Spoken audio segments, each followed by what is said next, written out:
Welcome to your Check-In with Gwen, a podcast that operationalizes healing, teaching you how to do the mental work and build daily routines that help in the creation of your best life. Whether you're rebuilding after a rough season or chasing a dream, during our check-in conversations, I will demonstrate how to examine wellness utilizing the 5 domains of health. I will be sharing tips, thoughts, and words of encouragement as we discuss how to navigate in an ever-changing world. I'm your host, Gwendolyn McLemore, and I'm very grateful that you're here. Settle in, take a breath, and land as I guide us towards a path of healing gratitude. Welcome to this random-ass episode. The theme of this episode is disappointment. And so we will get into it. It is a rainy, random Tuesday. This episode was recorded and deleted last week. I do apologize. This is episode 8. And so it's very fitting that the theme was disappointment. Physically feeling rested. I have been sleeping well. The past few days, things have been going well. So physically, I'm feeling locked in. I'm feeling focused, feeling healthy, which is a blessing. I'm managing my stress, which is not always the case. So I'm grateful right now. Mentally, I am feeling focused, but slightly lackadaisical, right? I feel like I have a level of whimsy and lightheartedness to my approach to all of my tasks right now. My flexible thinking and my time management are working overtime. I am handling my tasks, but there doesn't seem to be a rhyme or reason. I am acknowledging that I'm grateful to be crossing things off of my to-do list, but it just feels kind of silly. But still, mentally, I am not feeling as hazy or foggy as my last recording. I'm mentally excitable and focused. Spiritually, I am feeling kind of nervous. Spiritually, I'm feeling hesitant. I am in the midst of packing up my home right now, and we'll talk about it over the weeks to come, but it's a place I've been staying the past few years. And I recently took down a lot of my spiritual items and things on the walls, my crystals. I took everything down, and my house feels very eerie. I know that these things are still close, and I still have pieces on my person that make me feel spiritually protected. However, it's just very interesting to see how that feels. And so I'm like nervous in my home because it doesn't necessarily energetically feel like my house anymore. And so taking that in stride, I'm also wondering if mentally I'm trying to reframe my grief about leaving my house. And so instead of taking it as grief, I'm taking it as nerves. It's a choice. um, and so spiritually, feeling spooky. Also spiritually, the reason that this random ass episode is coming out like this is that during my editing last week, I did not download as I normally do. I normally download each episode before I start to edit the end of Mercury retrograde, okay? I lost that episode. I lost the edits. I didn't have anything. I was shell-shocked and heartbroken on Friday. I just kind of took it for what it was and moved on, but I was really disappointed. And it's very interesting. I have the themes before I even know how my week will play out. And so disappointed was the theme, and it was appropriate. Um, Socially, the only positive social interaction I'm getting right now is with my gym crew that's forming, which is very funny. It's a whole social situation. I'm starting to become recognizable. It's only been a few years, but for some reason, people are talking to me more at the gym. And so that's been pleasant, and I've been getting positive social interactions there. Emotionally, I feel positive on the surface, but something about that feels superficial. And I don't know if I'm just having a trauma response and I'm not used to being happy, or if I'm not used to feeling secure, I should say. Or if I'm just knowing subconsciously that I'm not acknowledging all the feelings that I have. Ugh. I think I have feelings related to my transition of moving. I think I have feelings related to the relationship in my life. I think I have feelings related to old friends, new friends, feelings towards my body. I think I have feelings that aren't registering as safe for me to dive into. But I also just think that I'm getting a lot better at choosing what to survive off of. I could spend my time chasing every negative feeling that I have, or I can choose to amplify and focus on what's going right for me right now. Focus on where I feel safe and secure.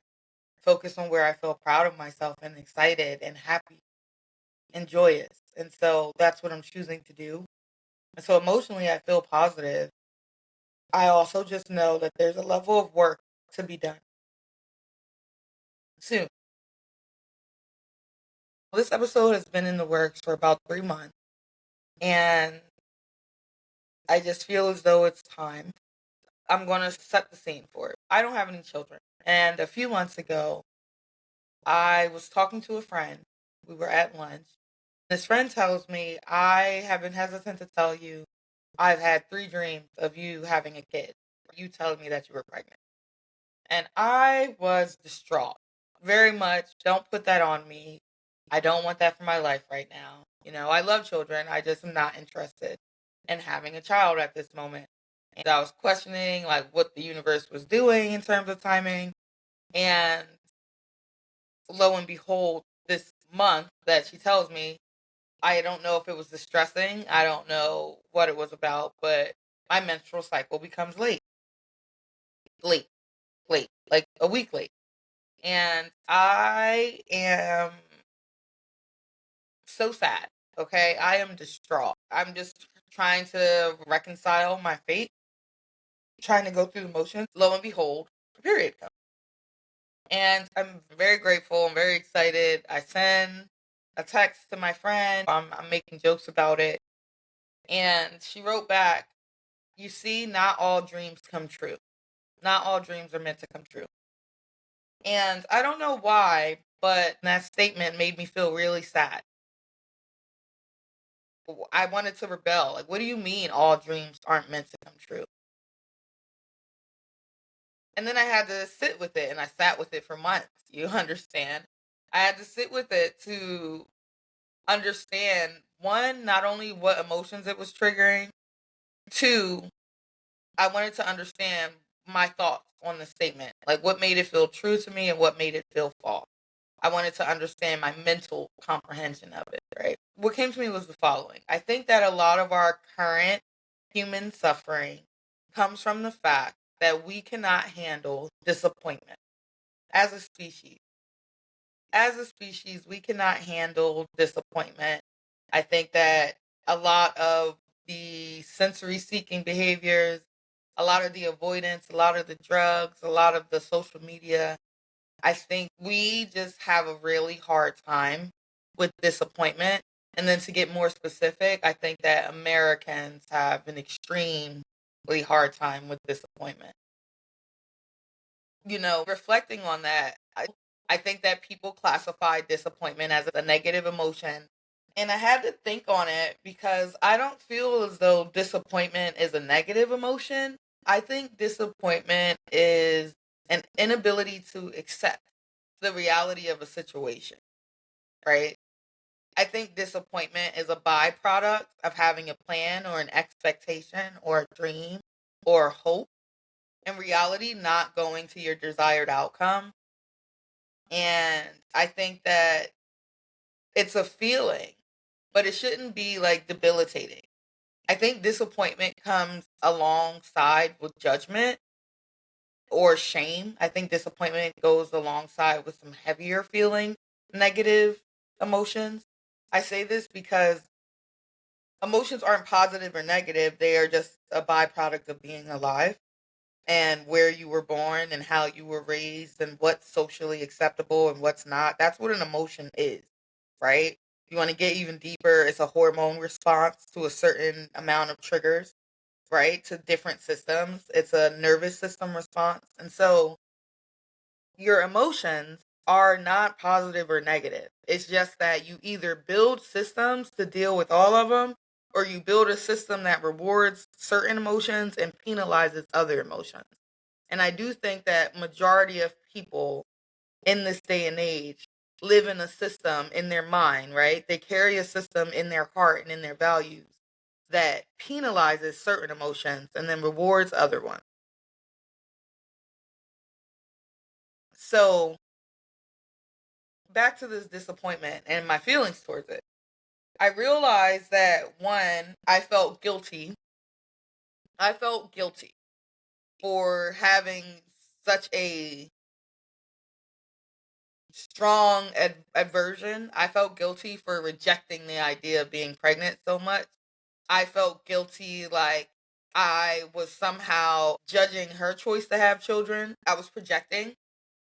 And I just realized that that disappointment feeling was a trigger and it was an entryway into so many other feelings that I had demonized. Right. And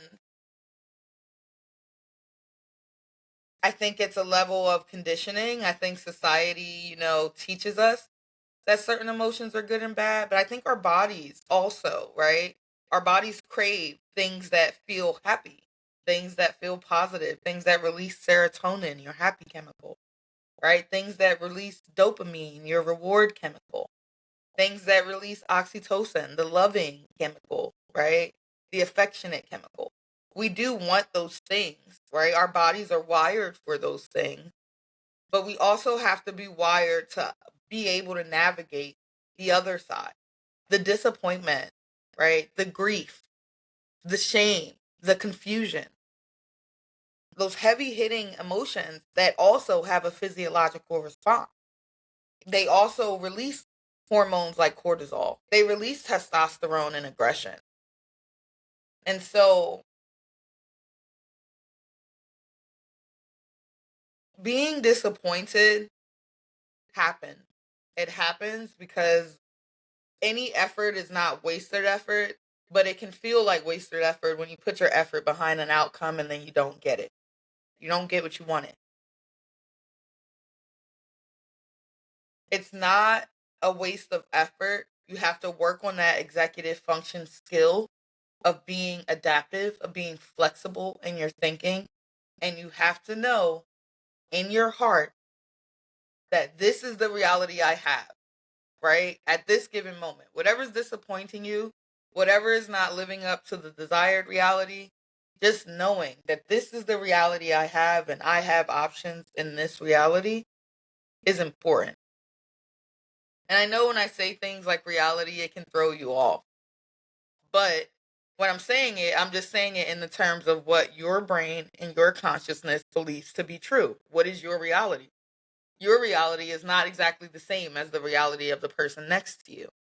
There are a lot of things that go into making something truthful for an individual, right? And so you have to be conscious of that. And so when it comes to disappointment, one of the tips that I will offer, aside from this huge reframe I just shared, is that when you feel disappointed, allow yourself time to grieve. When you feel disappointed, know that you're grieving an outcome that you didn't get and allow yourself to do that. Like, I feel sad because I did not get what I wanted. That is a very valid and okay feeling. You're okay. You're not a baby. You're not being immature. You're not being delusional. You're being a human being that is faced with some facts in their reality that they can't, dispute. And so the natural feeling is disappointment. And then as soon as you acknowledge, I'm disappointed because this desired outcome didn't happen, now you have to ask yourself this question: how does this disappointment motivate my next step? That is your tip. That is your hack. That is how you activate your flexible thinking. How does this disappointment motivate my next step? If your next step is to go back to the drawing board, if your next step is to come up with a new plan, if your next step is to review the last plan, these are all valid steps to get you towards your desired outcome. Sometimes it's not that you missed the mark completely. Sometimes you only missed the mark in one small spot. But you cannot let disappointment be your defeat, right? I think that when you get momentum towards your goals, towards your best version of yourself, towards your dreams, towards your happiness, disappointment can be a really big hurdle and it can make you like stray the course. It can make you leave. And that's not what it should do. Disappointment makes you pause, makes you grieve, and makes you recalibrate. Okay? And so handling your disappointment, your executive function skill, how am I working on my flexible thinking? How am I working on my short-term memory? Don't let disappointment make you give up on yourself. That's not what we're in this fight for. Don't let disappointment have you abandon your dream. Disappointment is just a signal, an emotional and mental signal that it's time to recalibrate and reframe what success looks like. The hack, I feel disappointment, and now how does this disappointment motivate my next step? I'm sending you love, light, and gratitude for spending some time with me. Remember to check in with yourself, your loved ones, and strangers, and to be gentle while doing so. And I'll be here to check in with you next week. With gratitude always, Gwen.